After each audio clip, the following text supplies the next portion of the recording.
जी, तो share capital की practice के लिए हमारे पास आज पहला क्वेश्चन है। ये कहता है OS limited was registered with N authorised capital of rupees 10 lakh divided into 1 lakh ordinary share of rupees 10 each. ये मैंने आपको बता दिया था कि एक जो शेयर है वो बाय लॉ 10 रुपये का होता है। हाँ, उसकी मार्केट वैल्यू बाद में ज़्यादा कम हो सकती है, लेकिन जब फर्स्ट टाइम हम इशू करते हैं उसकी जो फेस वैल्यू कंसिडर होती है वो 10 रुपये होती है।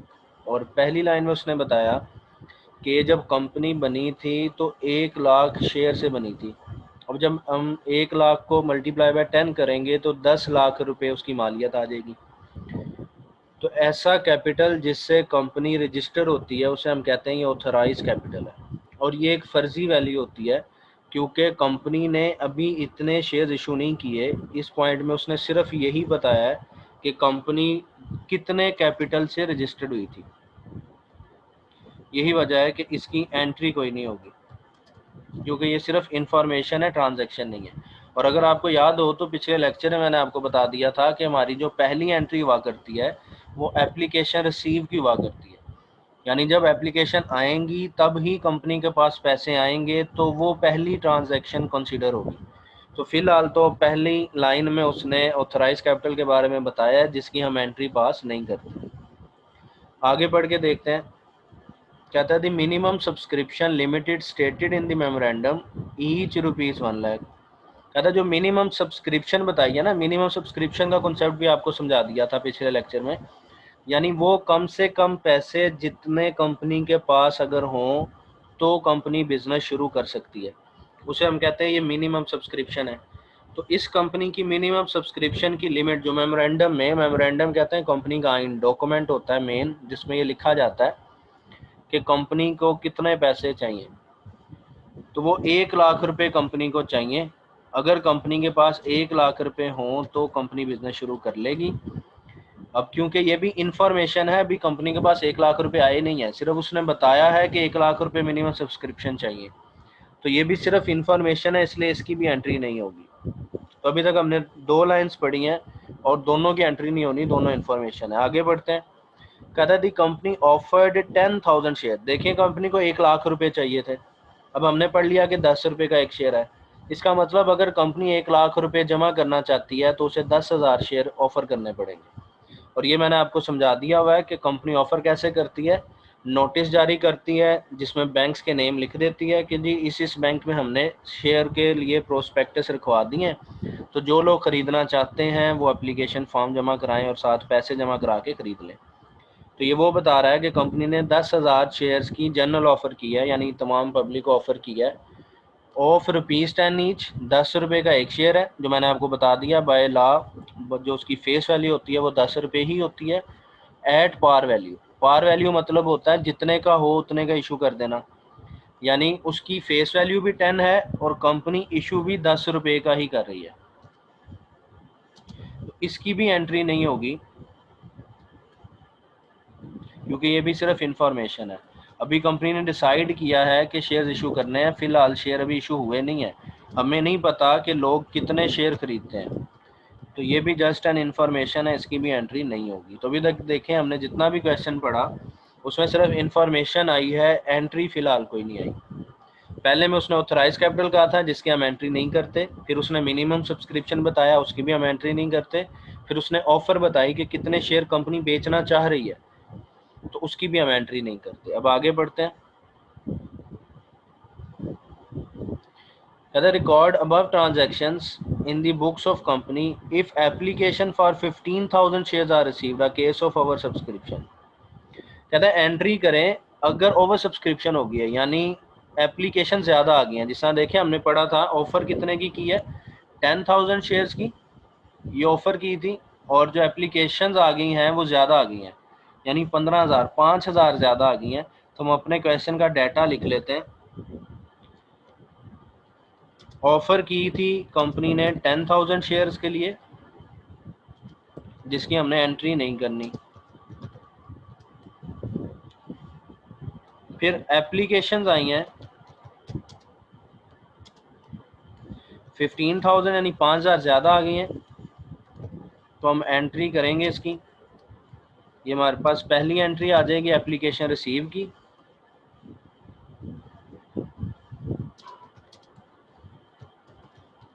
जो मैंने आपको पहले भी समझा दिया था कि इस क्वेश्चन में नॉर्मली जो हमारी पहली एंट्री हुआ करती है वो एप्लीकेशन रिसीव से शुरू होती है।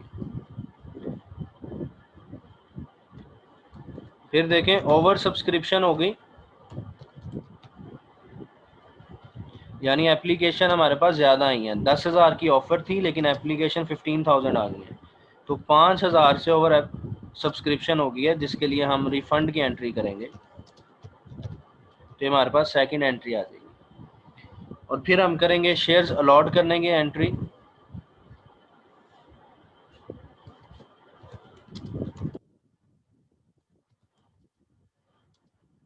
तो देखें 10,000 से शेयर इशू करने की एंट्री होगी। 15,000 एप्लीकेशन आई थी, 10,000 शेयर इशू करने थे, 5,000 ज़्यादा आ गई थी, तो 5,000 वापस करने के बाद रिमेनिंग एप्लीकेशन हमारे पास 10,000 शेयर्स की रह जाएंगी। तो 10,000 शेयर से हम इशूड की एंट्री करेंगे, ये हमारे पास थर्ड एंट्री आ जाएगी। तो पूरे क्वेश्चन में हमारे पास 3 एंट्री होंगी। पहली एंट्री होगी एप्लीकेशन रिसीव की, फिर एंट्री होगी हमारे पास रिफ़ंड करने की, क्योंकि 5,000 ज़्यादा आई थी। जो मैंने आपको बता दिया था कि जब भी ओवर सब्सक्रिप्शन आए वो बेशक ये ना लिखे कि रिफ़ंड करो, आपने कंफर्म है कि रिफ़ंड की एंट्री करनी है। और सेम इसी तरह आपको ये भी बता दिया था मैंने कि शेयर्स अलॉट करने की या शेयर्स इशूड करने के बारे में हो सकता है क्वेश्चन में ना लिखा हो, जिस तरह इस क्वेश्चन में भी नहीं लिखा हुआ, लेकिन अंडरस्टूड है कि अगर शेयर ऑफ़र किए हैं और एप्लीकेशंस आ गई हैं तो लाजमी बात कंपनी पे ज़िम्मेदारी है कि जितनी एप्लीकेशंस आई हैं उतनी एप्लीकेशन के इवज शेयर इशू करने हैं। तो यही वजह है कि हम थर्ड एंट्री करेंगे शेयर्स इशू करने की। तो टोटल 3 एंट्रीज होंगे। अब सोल्यूशन की तरफ देखते हैं। वैसे ही आपने इसमें जर्नल बनाना है। जर्नल का फॉर्मेट है डेट, पार्टिकुलर्स, लेजर फॉलियो, फिर debit rupees and credit rupees. तो देखें पहली एंट्री, अगर एंट्रीज आपने याद कर ली हो तो आपको याद होना चाहिए कि एप्लीकेशन रिसीव की एंट्री होती है bank account to share application account, क्योंकि बैंक में पैसे आते हैं तो बैंक एसेट है, डेबिट हो जाता है, और शेयर एप्लीकेशन कंपनी की जिम्मेदारी है, लाइबिलिटीज़ हमेशा क्रेडिट होती हैं। तो एंट्री में हम एप्लीकेशन शेयर एप्लीकेशन अकाउंट को क्रेडिट कर देंगे। और देखें अमाउंट कितनी लिखनी है आपने। 15,000 एप्लीकेशन आई थी और 10 रुपये की एक एप्लीकेशन है, तो 15,000 को मल्टीप्लाई बाय 10 करेंगे तो 1,50,000 से हमारी एंट्री हो जाएगी। और एंट्री के नीचे वैसे ही नरेशन भी लिखनी है कि 15,000 application receive from public.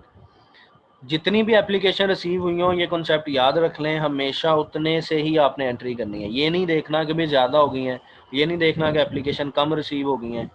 Application receive उसने जितनी भी बताई हो, चाहे ऑफ़र से कम हो चाहे ऑफ़र से ज़्यादा हो, आपने एंट्री उतने से ही करनी है जितनी एप्लीकेशन आपके पास रिसीव होंगी। फ़िलहाल 15,000 हुई थी तो हमने 15,000 से ही एंट्री करनी है।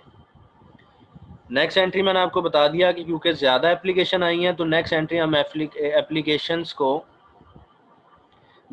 एप्लीकेशन रिफ़ंड करने की करेंगे। तो वो आपको कॉन्सेप्ट बता दिया हुआ है कि जो एप्लीकेशन रिसीव करने की एंट्री होती है उसी को उल्ट कर देते हैं। तो देखें पहले entry bank to share application की थी, अब share application account to bank account, यानी पहली वाली एंट्री को उल्ट कर देंगे। और ये एंट्री कितनी अमाउंट से करेंगे हम, क्योंकि 5,000 ज़्यादा थी, तो 5,000 तादाद है, मल्टीप्लाई बाय 10 करेंगे तो 50,000 इसकी वैल्यू आ जाएगी। तो ये हम अपनी सेकंड एंट्री कर लेंगे 50,000 से। और नरेशन भी वैसे ही आपने लिख देनी है कि 5,000 एप्लीकेशन रिफंडेड, वापस कर दी हैं ड्यू टू ओवर सब्सक्रिप्शन, क्योंकि ज़्यादा आ गई थी। अब लास्ट एंट्री देखें, 15,000 एप्लीकेशन आई थी, 5,000 वापस कर दी, बाकी रह गई 10,000। अब 10,000 को हमने शेयर्स इशू करना है, तो शेयर इशू करने की एंट्री करेंगे जो आपको समझा दी थी। शेयर एप्लीकेशन अकाउंट को डेबिट करते हैं, क्योंकि जब शेयर्स इशू हो जाएंगे तो कंपनी की जो लाइबिलिटी एप्लीकेशन के थ्रू थी वो ख़त्म हो जाएगी। तो लाइबिलिटी ख़त्म करने के लिए डेबिट कर देंगे। और शेयर कैपिटल हमेशा क्रेडिट होता है, और इसी वजह से शेयर कैपिटल अकाउंट को हम क्रेडिट कर देंगे। और कितने से एंट्री आएगी हमारे पास, 10,000 एप्लीकेशन रह गई थी, मल्टीप्लाई बाय 10 करेंगे तो 1,00,000 रुपये से हमारे पास ये एंट्री आ जाएगी। और ऐसे ही इसकी नरेशन लिख देंगे, 10,000 shares issue to public, 10,000 share हमने पब्लिक को इशू करनी है। फिर आपने जर्नल की वैल्यूज़ का टोटल कर लेना है, डेबिट और क्रेडिट का, जो कि हमेशा बराबर ही आता है, 3,00,000 3,00,000 से टोटल आ जाएगा। तो इस तरह ही आपके पास पहले क्वेश्चन की एंट्रीज हो जाएंगी, जिसमें हमने देखा कि अगर ओवर सब्सक्रिप्शन आए तो हम क्वेश्चन को कैसे करते हैं। अब नेक्स्ट देखते हैं प्रॉब्लम नंबर 2 मजीद प्रैक्टिस के लिए। क्वेश्चन पढ़ लेते हैं। कहता है ऑन मई 1 2014, पिछले क्वेश्चन में तारीख नहीं थी इसलिए हमने एंट्रीज में नंबरिंग कर ली 1 2 3। इसमें अगर तारीख है तो हम डेट के कॉलम में नंबरिंग नहीं लिखेंगे बल्कि डेट लिख लेंगे। तो कहता है 1 मई को 2014 को Salman and company limited offer 40,000 ordinary shares of ₹10 each for public subscription.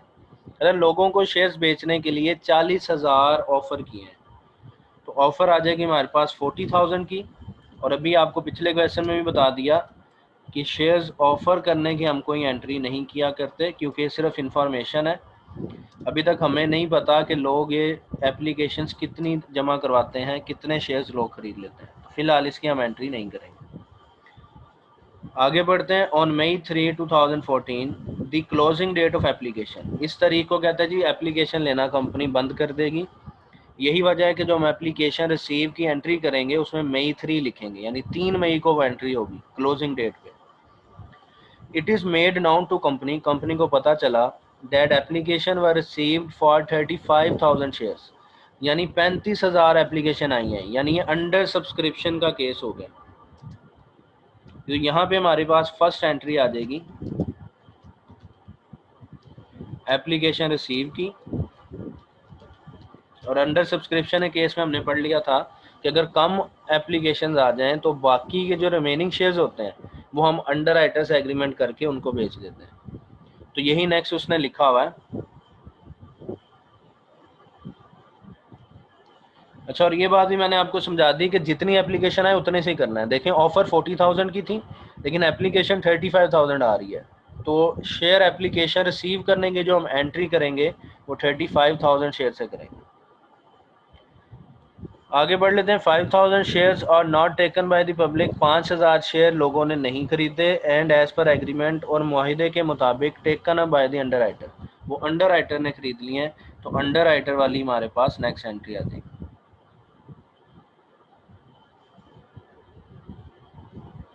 आगे बढ़ते हैं। On May 20 2014 the company allotted the shares. 20 May को कंपनी ने शेयर्स इशू कर दिए हैं। इट मीन जो एप्लीकेशन रिसीव की तारीख है वो 3 मई को आएगी जो क्लोजिंग डेट थी। बाकी अंडर राइटर्स को शेयर इशू करने की एंट्री और पब्लिक को शेयर इशू करने की एंट्री वो 20 मई को आएगी। तो डाटा हम लिख के देख लेते हैं हमारे पास क्वेश्चन में क्या डाटा आया। सबसे पहले तो उसने ऑफर बताई थी,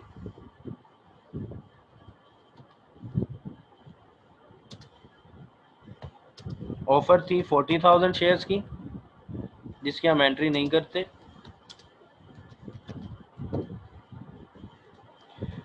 फिर एप्लीकेशंस आई हैं हमारे पास 35,000 की, तो हमारे पास फर्स्ट एंट्री हो जाएगी।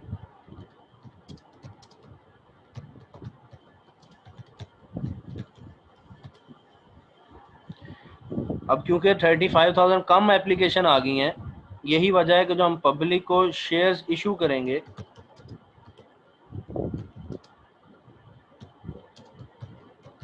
वो भी हम 35,000 से ही करेंगे। तो ये हमारे पास सेकंड एंट्री आ जाएगी शेयर्स इशू करने की। और 5,000 शेयर जो कि लोगों ने नहीं खरीदे थे वो हमने एग्रीमेंट कर लिया था अंडर राइटर से, तो अंडर राइटर की एंट्री आ जाएगी हमारे पास 5,000 शेयर से। ये हमारे पास थर्ड एंट्री हो जाएगी। तो इस क्वेश्चन में भी 3 एंट्रीज होंगी। तो देखते हैं क्वेश्चन के सोल्यूशन की तरफ चलते हैं। सबसे पहले मई 3 यानी जो एप्लीकेशन की क्लोजिंग डेट थी उसमें हम एंट्री करेंगे एप्लीकेशन रिसीव की, जो कि होती है bank account to share application account. Bank account में पैसे आते हैं एप्लीकेशन के साथ, तो बैंक डेबिट हो जाता है और share application as a liability credit हो जाती है। अब देखें क्योंकि एप्लीकेशन आई हमारे पास 35,000 थी, तो 35,000 को मल्टीप्लाई बाय 10 करेंगे तो 3,50,000 से हमारे पास ये पहली एंट्री हो जाएगी, जिसकी नरेशन हम लिख देंगे कि 35,000 एप्लीकेशंस रिसीव फ्रॉम पब्लिक, कि पब्लिक से 35,000 एप्लीकेशन हमें रिसीव होंगे। फिर शेयर अलॉटमेंट की तारीख लिखेंगे जो कि थी मई 20 2014। तो शेयर लॉट करने की एंट्री क्या होती है कि लाइबिलिटी एप्लीकेशन की ख़त्म हो जाती है, उसे डेबिट कर देते हैं और कैपिटल में इजाफा हो जाता है, जो कैपिटल हमेशा क्रेडिट होता है। तो एंट्री आ जाएगी हमारे पास share application account to share capital account, और ये भी कितने से आएगी, जितनी एप्लीकेशन थी उतने से आ जाएगी। तो 35,000 एप्लीकेशन रिसीव हुई थी, तो 35,000 एप्लीकेशन के वजह शेयर इशू कर देंगे, तो मल्टीप्लाई बाय 10 करके ये भी एंट्री 3,50,000 से आ जाएगी। और नरेशन हम इसके लिख देंगे 35,000 shares issued to public, 35,000 share हमने लोगों को इशू कर दिए। अब जो बाकी 5,000 रह गए थे वो हमने अंडर राइटर को भेज दिए थे, वो भी वही अलॉटमेंट की डेट आएगी मई 20, 2014, और एंट्री आ जाएगी हमारे पास bank account to share capital account, जो कि मैंने आपको पिछले लेक्चर में समझा दिया था कि अंडर राइटर की एंट्री डायरेक्ट एंट्री होती है, इसमें हम एप्लीकेशंस नहीं लेते, क्योंकि अंडर राइटर को हम ऑलरेडी जान रहे होते हैं, कंपनी खुद अंडर राइटर के पास जा रही होती है, इसलिए उनसे हमने शेयर एप्लीकेशंस नहीं लेनी होती। यही वजह है कि डायरेक्ट एंट्री हम कर देते हैं कि बैंक अकाउंट में पैसे आ जाएंगे हमारे पास, बैंक अकाउंट डेबिट, और शेयर कैपिटल में इजाफा हो गया उसे हम क्रेडिट करते हैं। और कितने से एंट्री होगी, क्योंकि 5,000 शेयर्स थे जो लोगों ने नहीं खरीदे और वो हमने अंडर राइटर को बेच दिए, इसलिए 5,000 मल्टीप्लाई बाई 10, तो 50,000 से हमारे पास ये एंट्री आ गई। इस एंट्री की नरेशन आ जाएगी 5,000 shares issued to underwriter, कि 5,000 शेयर जो पब्लिक ने नहीं खरीदे थे वो हमने अंडर राइटर को इशू कर दिए। वैसे ही फिर आपने टोटल कर लेना है डेबिट और क्रेडिट साइड का, जो कि हमेशा बराबर आता है, क्योंकि सेम वैल्यूज़ हमने डेबिट और क्रेडिट में लिखी होती है।